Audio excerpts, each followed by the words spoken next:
Mga nabudol, nais kong ihatid sa inyo ang dati nating mahal na Pangulo, Rodrigo Roa Duterte. Duterte! Duterte! Duterte! Duterte! Duterte! Duterte!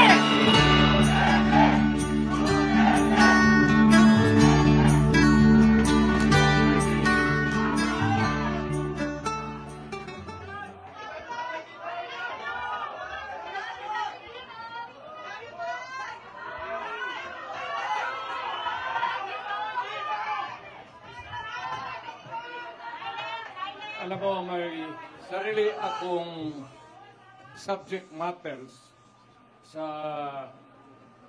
isip ko papunta dito. Problema, I just been handed baka ito at ating plataforma. Dito na lang tayo rin susunod. Baka ito yung mga issue na malapit sa tao, sa kailang kahirapan o sa puso nila. Alam mo, I would like to, I do not want to criticize anybody. But, you know, however you do it, basta nandiyan ka sa gobyerno, ikaw yung nagdadala ng, ikaw yung timon, talagang mahirap. And I can understand kung yung mga issue hindi ka agad nabibigyan ng, if it's a problem, it would take time. But apparently, itong sa panahon na ito, patong, ay yung solusyon, mahina ang dating. That is why,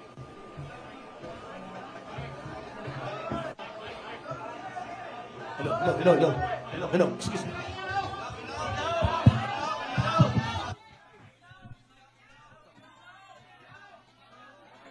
Check.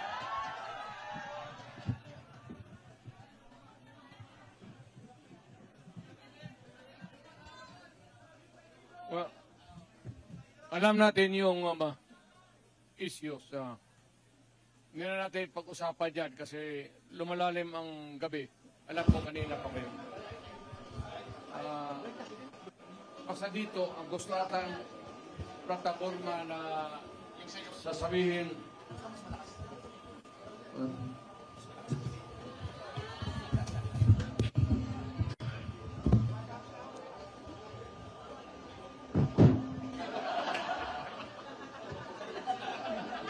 kalimutan ko ito nung well, sa madaling sabi, maraming issues. Hindi ko naman sinasabi na kaya natin kung tayo ang nandyan sa Malacanang. No, it's not that easy. I have been there. But ito, the guy is simply taking his time to come up with the solution of the problem. So kagaya nitong bigas, which is really tumatama yan sa tiyan, pati sa puso ng Pilipino, hindi niya nakuha yung pinaka. Either is subsidized o whatever, but it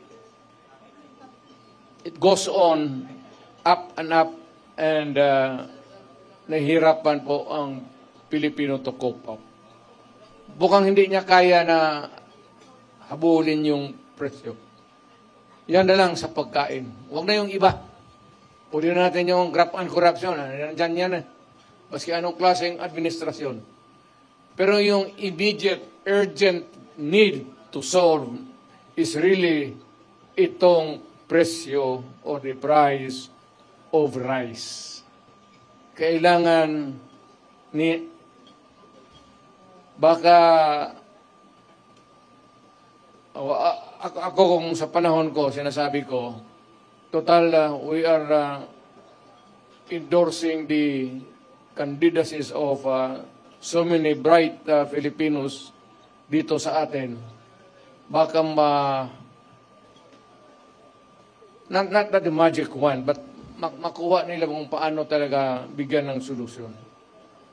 It's either you import and go down or whatever. But you know, sad to say, the Philippines is agricultural based ang country natin. Ang ekonomiya natin is agriculture. Ang problema, yung pagkain mismo, hirap tayo. Well, of course, yung mga dumadating na typhoons could be one of the factors that can be, palagay na natin, hirap tayo maghabol. Alam mo, pag nasa gobyerno ka, ikaw yung nagdadala, you cannot give promises. Panay na lang ang pangako mo and you keep on, promising people for so many things, pero itong pagkain talagang unahin nila. Pinaka-basic talaga. Medyo hirap sila. Aywan ko kung bakit. Ngayon, kung yung presyo ng bigas, yung presyo ng pagkain para sa Pilipino mas bababa ngayon,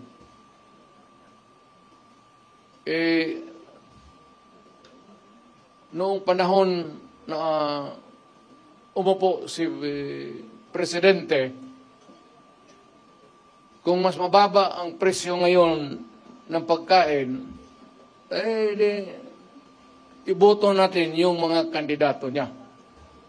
Nakikita mo naman, talagang almost hindi na kaya. Hindi kaya ng tao. Ngayon, kung mas madali maghanap ng trabaho ngayon sa panahon niya, then doon ka sa kanya, doon sa administrasyon. Kung sa panahon na ito, kung pante ka na maglakad, na walang takot, nakakapagpasyal ka, baski saan, huwag mo nang bitawan si Marcos. Piliin mo na yung kandidato niya.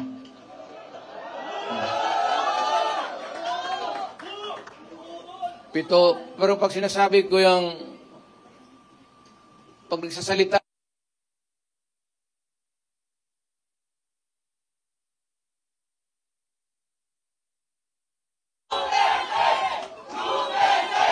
if it's easier for you to find employment or jobs now than before, then go for Marcos. Yan ang sabihin ko na medyo basic na hindi nila mahabol. Ngayon, kung bas minus yung droga at krimen ngayon kaysa noon, panahon niya, pag-upo niya, naabutan pa niya yung pinapairal natin na law and order. Kung kaya niya ito, kung kaya niyang putang ina.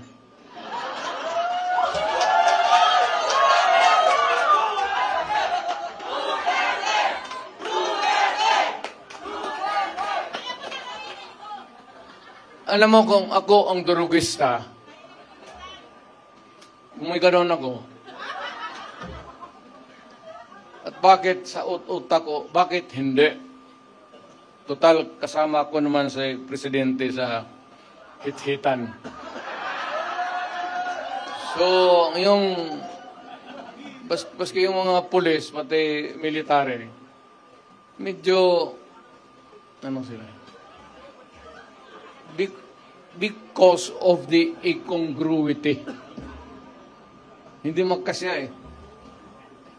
Meron isang presidente na talagang bangag.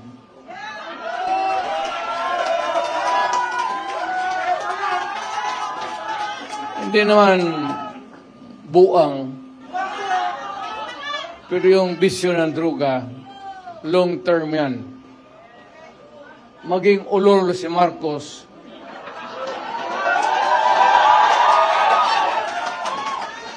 kung maybe constant heroin, aabot pa siguro siya ng 80. Pero pagdating sa panahon na yan, hindi na siya gumagalaw. Either nakatindig lang yan sa kwarto niya o natutulog. Ganito na lang. Marami tayong problema. I think the Marcos government has fallen short of the expectations.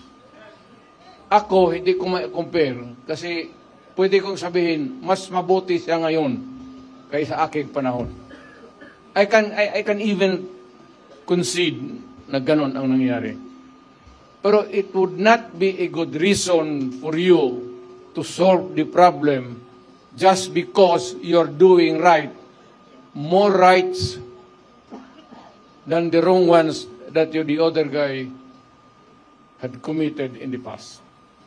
Na ibig sabihin dyan, kung sabihin, wala yun si Duterte, mahina kasi ganun. Okay. But it's not me. It's the Filipino people.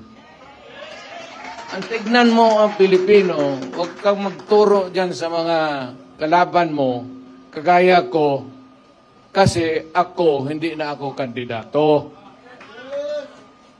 Ngayon, kung mag-usap tayo, ang pag-usapan natin kung ano ang mga tao na pwede natin gawin na makatulong sa atin, mailagay dyan sa Senado para maski batas na lang ang habulin natin or a policy that is enunciated by Congress, particularly about the drug problem and itong ekonomiya. Itong ekonomiya, mabigat to. Walang bright dito. But at least naman yung sabi ko pagkain, sana mahanapan nila ng paraan. Talagang tumataas eh. Kaya, I don't know how it operates now, but if you continue to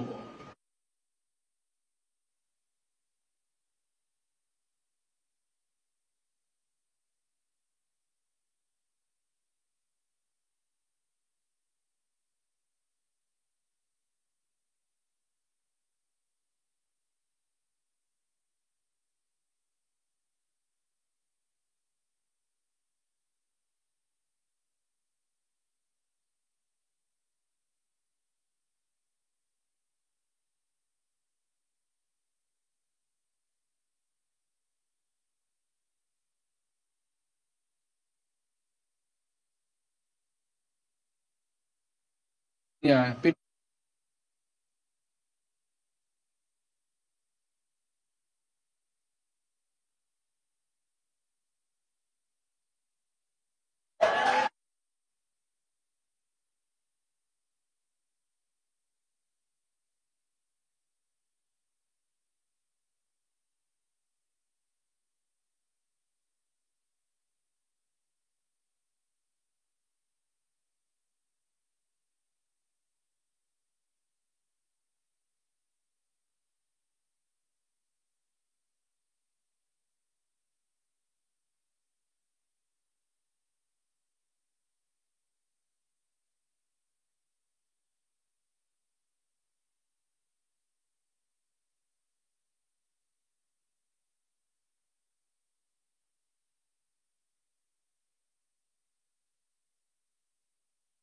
trabaho.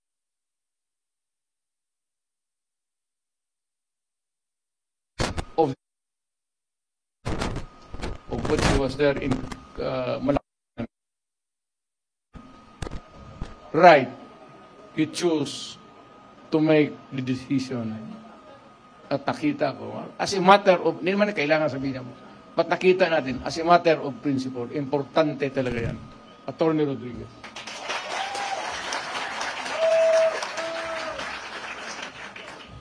Itong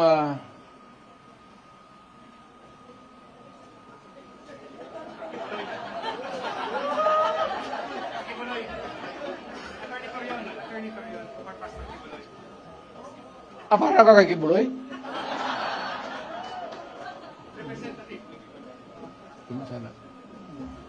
Si Pastor. At least kung maghanap ka ng tao na kandidato, kung manalo at makaupo dyan as a senator who has the moral values, pati marunong bright. Talagang bright yan si Pastor. Hindi lang ninyo narinig kasi Pastor ang sinasabi, yung ganon, ang mga apostoles, ano ba naman apostoles ngawa. Dito tayo sa politika ito So, si Pastor Kibuloy para sa Senado. Itong tao na itong sunod na sinasabi ko, humahanga talaga ako sa integrity pati yung utak. Abogado, pareho kami abogado Utok na nagsalita ito. Hindi ko naman kilala to, but yung the constant exposure sa TV, parang natauhan ako. Magaling to Alam niya, sinasabi niya, pati tatanong-tanong ako. Talagang is one of the upright na tao na bira mong makita ng ganun. Yung mga bright na karihan kasi ng mga bright, mga gago haluan nila yung trabaho nila ng kagaguhan. Alam mo, ako talaga, it was I who sought him. Ako naghanap sa kanya para makilala ko siya. Talagang bumilib ako sa kanya. Marcoleta.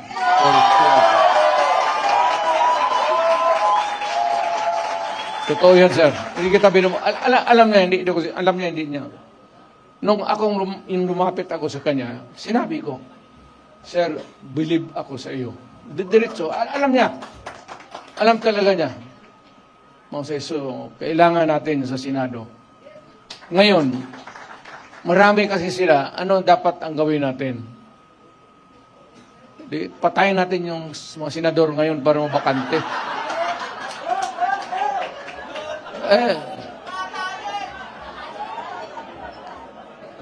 Kung makapatay tayo ng mga 15 na senador, pasok na tayo lahat.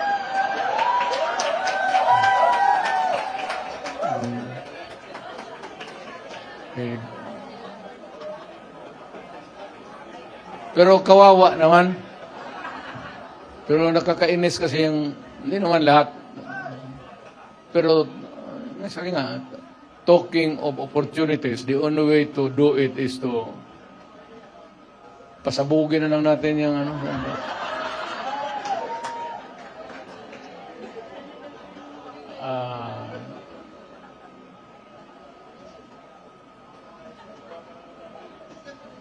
itong sa sunod ko, mahusay na abogado to. He's a practicing lawyer and is really very bright. Marunong talaga to. Marunong sa lahat. Pag-abogado, sa trial,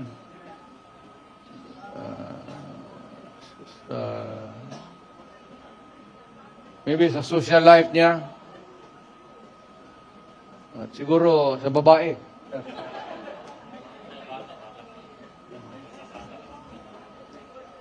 Huwag mong kalimutan yan, sir, kasi yan ang pagpapabata talaga sa iyo. Totoo yan. Attorney Lambino.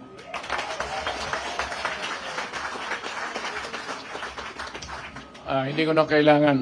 Siya dapat magpakilala sa akin. Baliktad. Hindi ko na kailangan ibandera. Kasi ako mismo, gusto ko na siya ang mag-introduce sa akin. Pabaliktad. Hanga talaga ako nito. Noon siguro, may asawa ka naman, no? Marami na yun. Pareho tayo. Kaya ka nang kalitsi-litsi ang buhay na.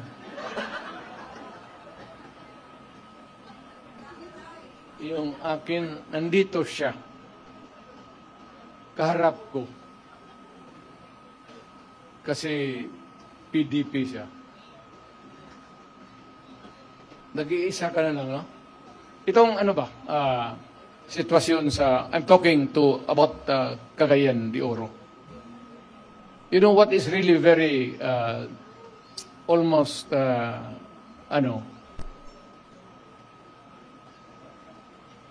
sad. Itong PDP was a creation of the politicians mainly dyan sa Cagayan de Oro, Oriental, Misamis. Ako naging PDP na presidente ako.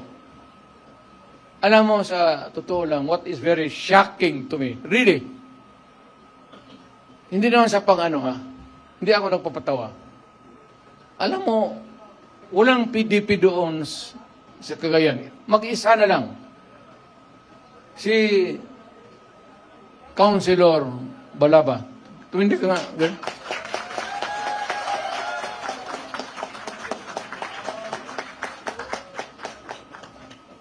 Kaya, kailangan alagaan natin ng husto ang political lang. Wala ng PDP doon. Siya na lang, babae pa. Mabuhay ka, Girly Balaba. Mabuhay ka, Girly Balaba. At si Rudy Duterte.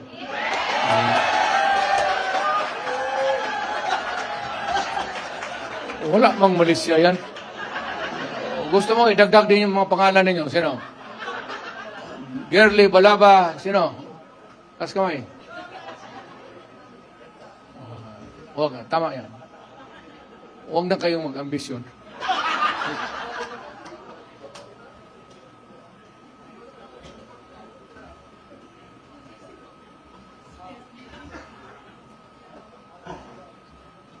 For the rare occasions that I visit Western Visayas, may nakita ako tao na talagang merong go na a lawyer, almost to the point of impatient yung ano niya. Ano ba tawag? Hindi. Basta nakita ko yung gusto talaga niya mag-survey sa tao. At minsan very long time ago, hindi ito noon pa, may ambisyon siya. Not necessarily yung pagkamayor ngayon.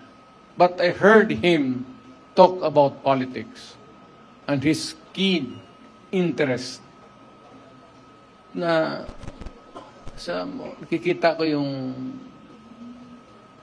pagsasalita niya.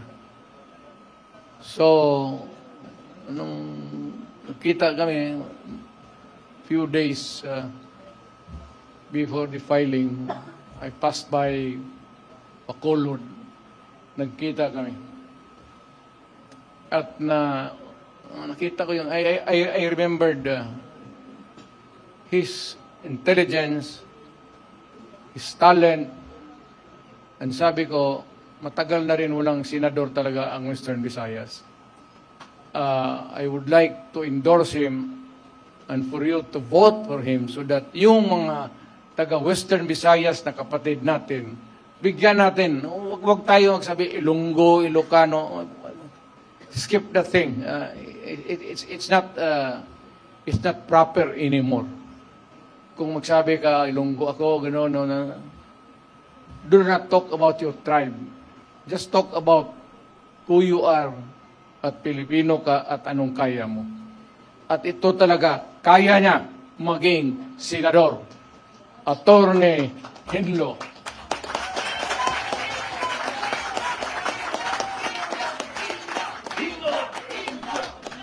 Lintik Ilonggo na ya. Sin order ng Ilonggo. Teka, padakon mo na si, para may, hindi naman sa pang-ano. It's not because I'd like to, gusto ko rin talaga na may representation ng Western Visayas. Dapat lang.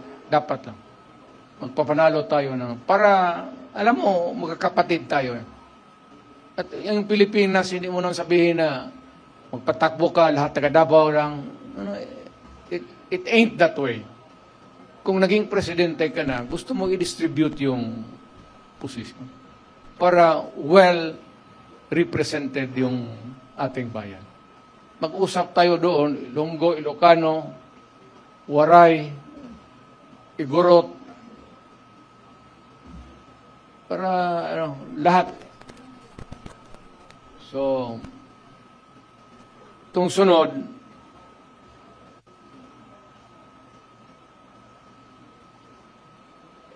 hindi ko naman siguro kailangan ipakilala ko to. Kaya nakakamot ako eh. Kumakatituro yung...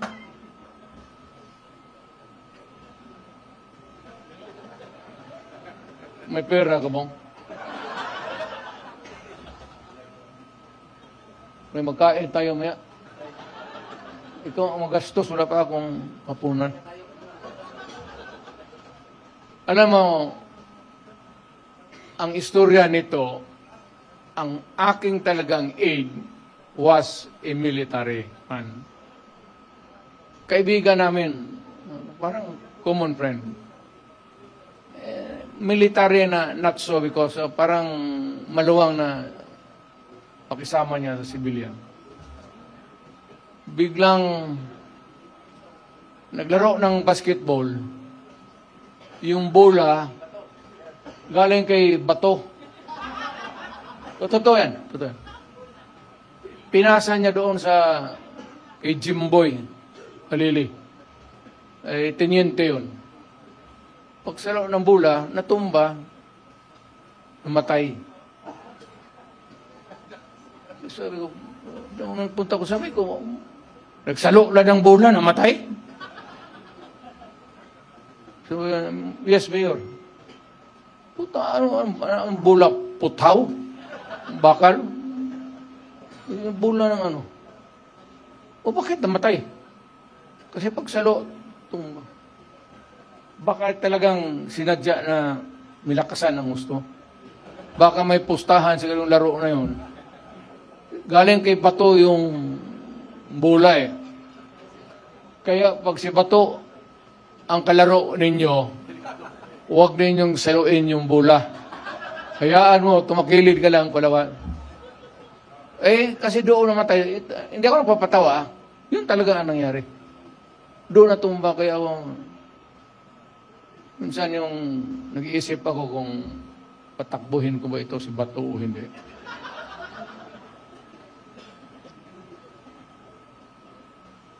Alam mo, kung naghahanap kayo ng original taga na DDS, huwag ka lang mano ha.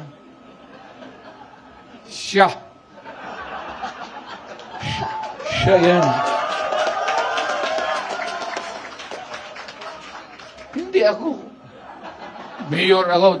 May tusan mga pagpatay dyan. Buong. Sa yun, Chief of Police. Pinakamatagal kasi taga Davao. Alam mo, pag remember na bago rin akong mayor noon, kagraduate lang ito na sa PMA, na-assign sa Davao. Tapos nag-asawa, doon sila nag-settle down. Kaya malapit talaga sa akin si Bato.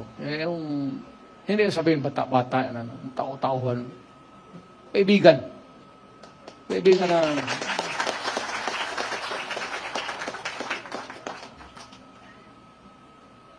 Ano nga maidagdag ko sa kwento?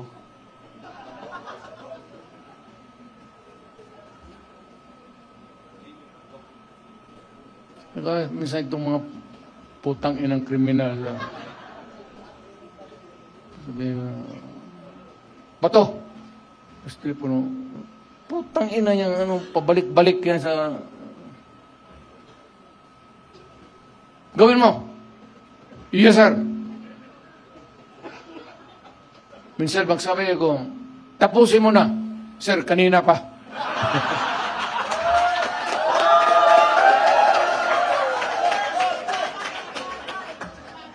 Sa harap pa naman ng, alam mo, sa totoo lang, magprangka-prangka, walang sundalo na hindi pumapatay. Walang sundalo na hindi pumapatay.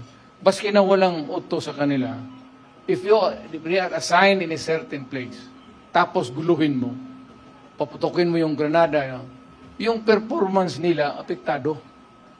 Nakarecord yan. Sa panahon ni Bato, ito ang nangyari. Sabi mo, pagdating ng promotion, conference, kaya ba nito? Tingnan mo, panahon niya, rape, marami. Rape, 4. Panlima. Siya pa ang pangalan dito, kasali siya. Ganon yan eh. Ngayon, maasahan yan ng isang lugar. Hindi na kailangan sabihin mo na ako magsabi. Pagka medyo magulo, tapos apektado yung performance nila. Talagang tapos na. Lahat yan, walang ano. Lahat, as lahat.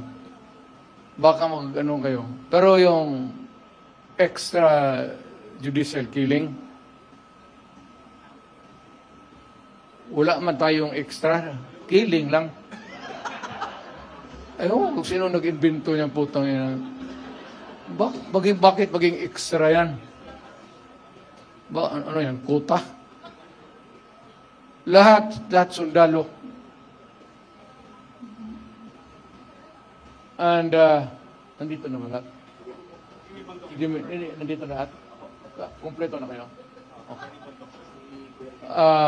Ito naman, talagang admirer ako. Totoo, admirer ako niya.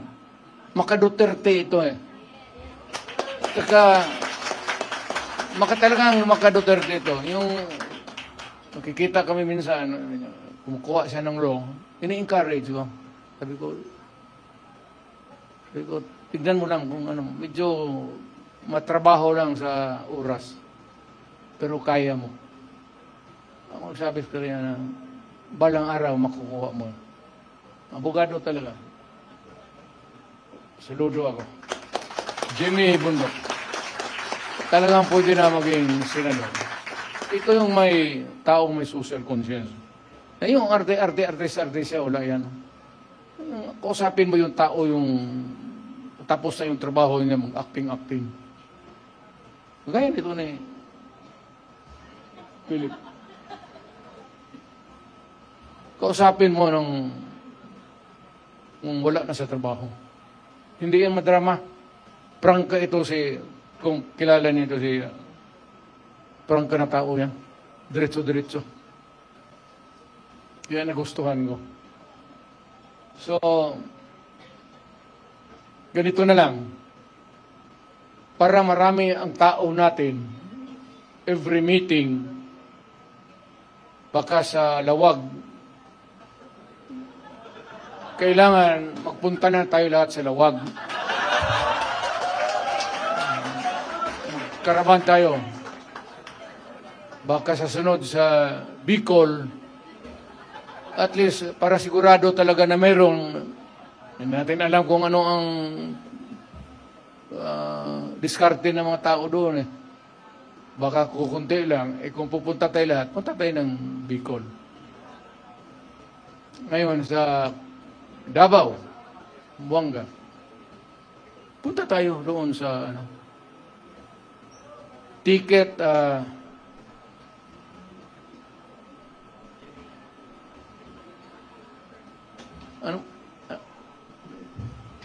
Ito si Jun Ibasco. Ito yung pinakautak ko talaga.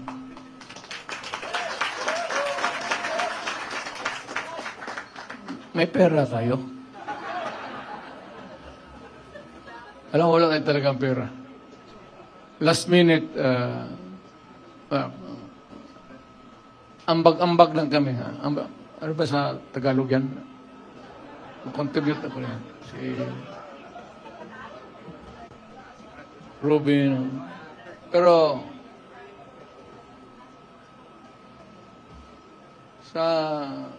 kung pumunta kayo ng Davao, totoo, kung ticket-ticket lang, kaya ng mayor yan.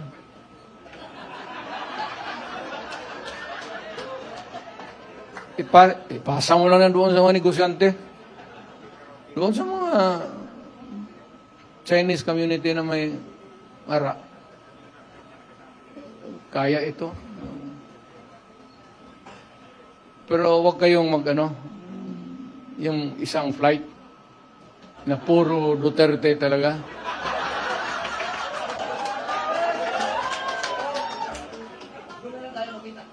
Kasi pag mag-take off yan, ang kabila magsige dasal. Mahulog sana yan. Mahulaan ako ng tao. Intervals, intersperse. Ito kayo ng Mindanao. Actually, hindi na ako nagluloko. Parang, kung maano kayo sa Davao, kindly drop by our place. Si Bongo, si Bato. Si Bongo kasi mayaman talaga to. May printing press. Walang problema nito sa propaganda. Pinakamalaki yan sa Mindanao. Printing press niya.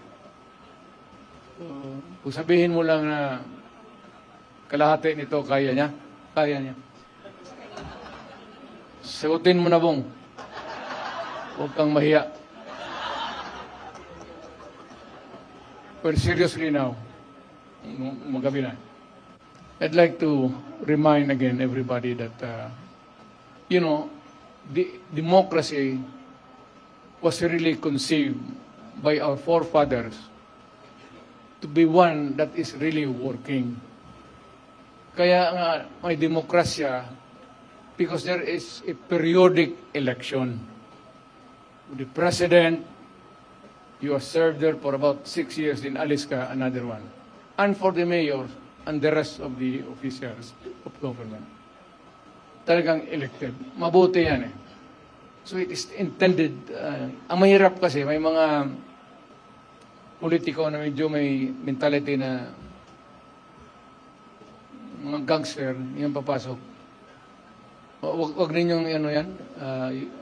Baski sa ating grupo, lalo na yung magdala-dala ng armas, tapos walang mangyari niya. Sisirain lang ang bayan natin yan. Look for somebody na talagang would stand for what is right and what is really just. Yan ang hinahanap natin. Kung kilala ko lahat itong mga tao na ito. Walang ito. At least may, lalo na ito si Tony Marculeta. Parang pare ito eh. Ito. Nagkamali ito ng trabaho. Nagpare, ay sana ito, pero iglesia kasi. Pastor na lang. Ito, magsalita ito, totoo. Nakikinig ako dito. Marunong, bright talaga. Hindi ko kaya habulin ang utak ni Marculeta. Hindi ko kaya abutin. Totoo yan. Kaya sabi ko itong mga ganito na tao, kailangan kaibiganin mo na lang. Baka ma-enkwentro mo ito sa korte, puta na baka ilang paso ka. May kunting awa naman. Attorney Lambino, talagang tagal na nagtatrabaho ito sa PDP. A very patient man. talagang naghintay lang sa panahon niya.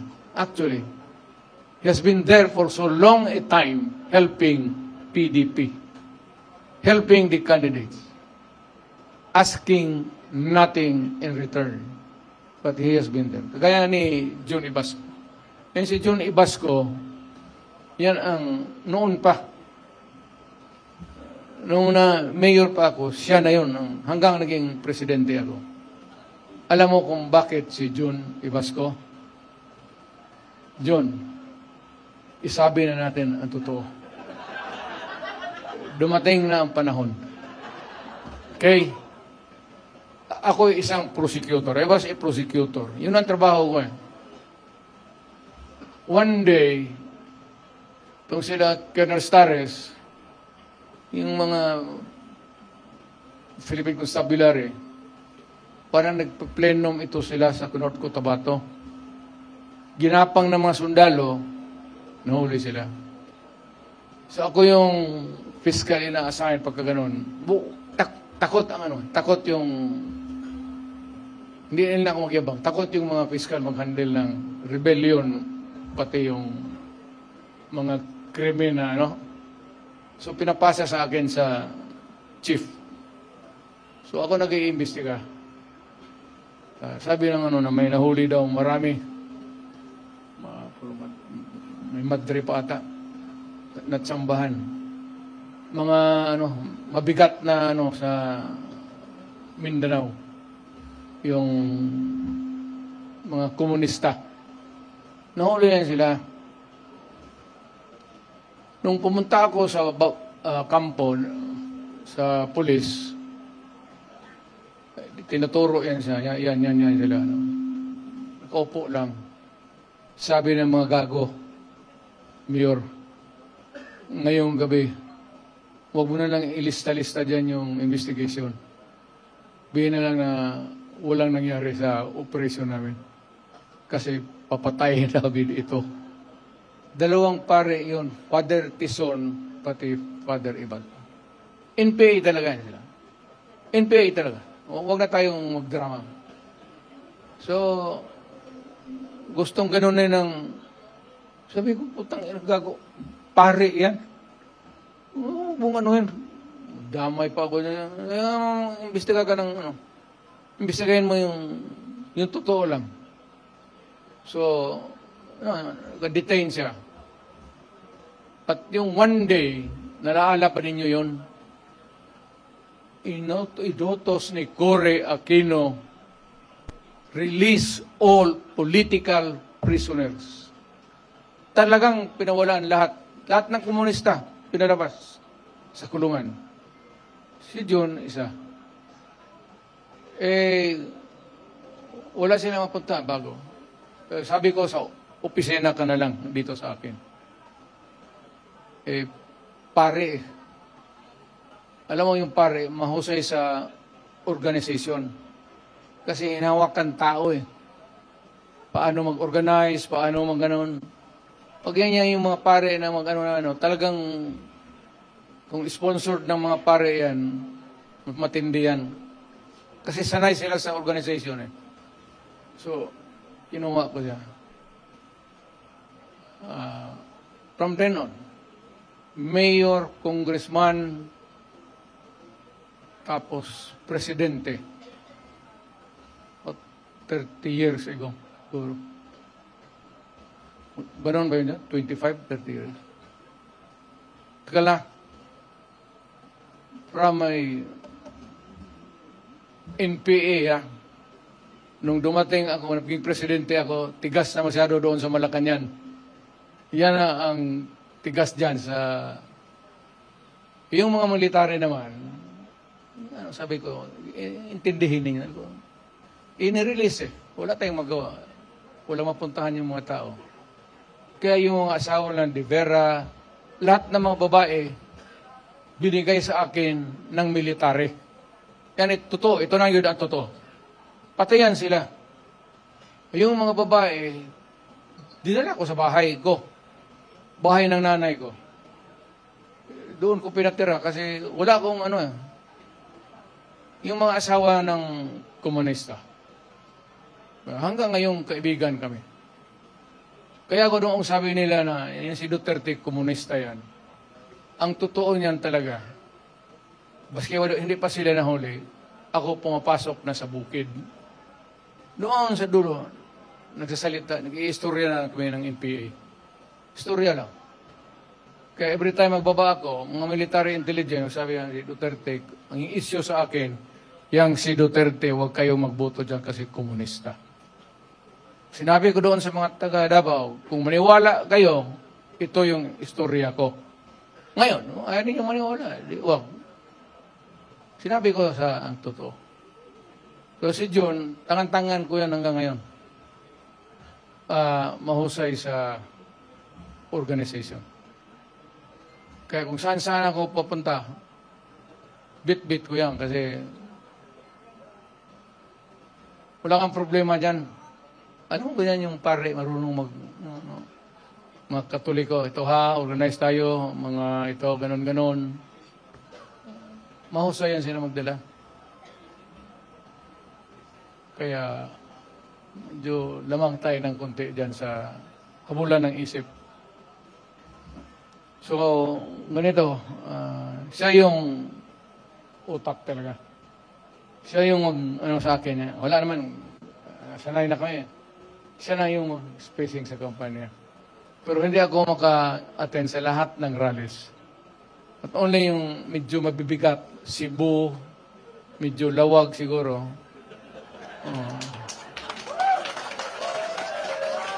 Para, sabi ko kay Marcos, punta ako doon, mag-rally kami sa inyo. Yung mabibigat, Sambuanga siguro, gano'n. Nandoon ako, pero hindi ilat kasi una-una, sa totoo lang, wala yung pera. I cannot sustain a campaign na yung diretso-diretso na maybe even sa katawan ko, hindi na rin. Alam mo yung aeroplano, hindi ba nyo ako, piloto ako when I was young, naglilipad ako ng aeroplano. Pero ngayong matanda na ako, paski yung may pressure, hindi man yung halata yung pagbaba mo sa aeroplano, medyo matamlay ka talaga. Ganun, hindi ko na kaya. Pero sa mga big rallies, I will be there to bigyan natin kay Jun yan. So, dito tayo magsunod kay Jun. Siya yung I trust him to do the job. So, siya yung bigay ng program.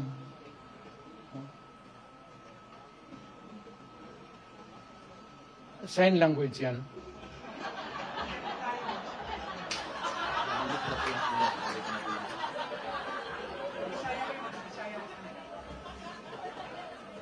Paano gano'n yan?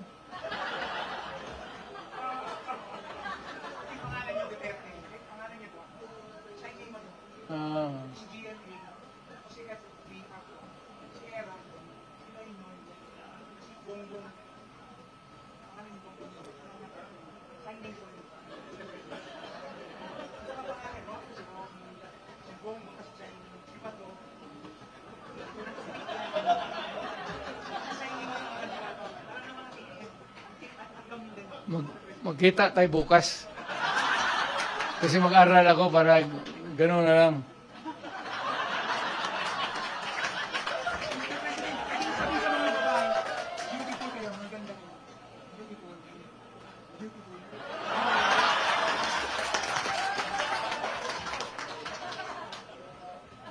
Nehen Pioliang. Chinese yan. You're beautiful. So, uwi na tayo. Parang kinig ng istorya dito. Wala yung ano lang, yung tingin ko na latod pambuhay ng nandito pala yung classmate ko. Dabs Mamao, Lanao del Norte. Classmate ko yan sa kabats ko talaga sa law school sa San Beda. Believe ako. Sana next time, next time. Ako hinayang ako dito kay Sa ano yun? Ano? Patakbuhin ko sana ng di bale.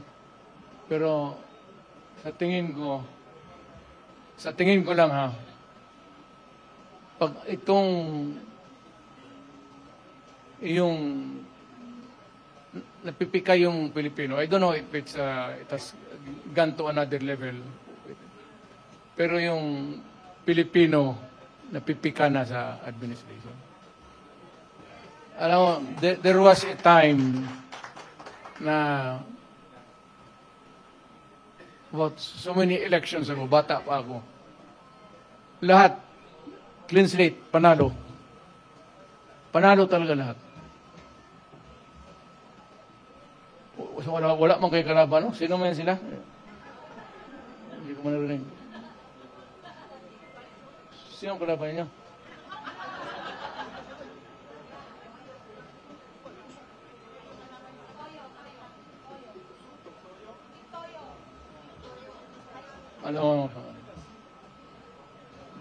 Alam ko napipika ang Pilipino ngayon. As of now, hindi, not hatred or anger.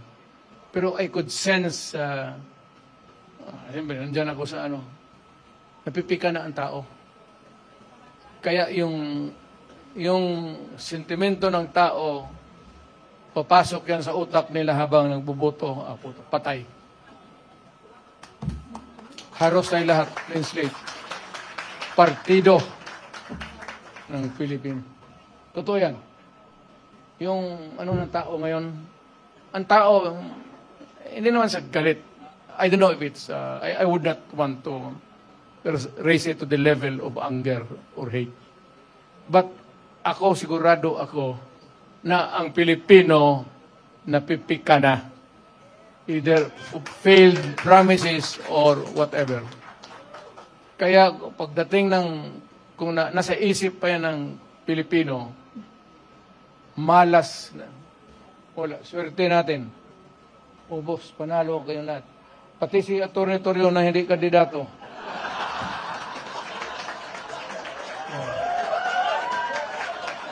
Ilagay nila yung pangalan mo.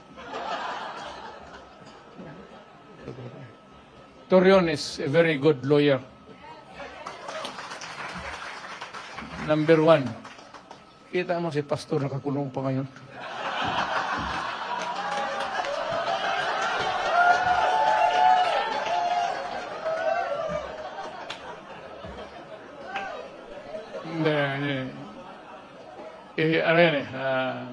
There's more to it than meets the eye. Pagka gano'n na simple na kaso tapos bailable, hindi naman makabail, hanapan ng sabi ka, sadya yan. So, wala tayong depende na yan sa abogado niya kung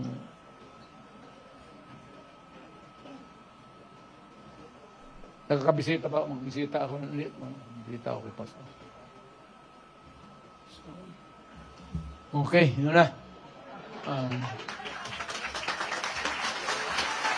Mabuhay ang former President Rodrigo Roa Duterte! Mabuhay ang PDP!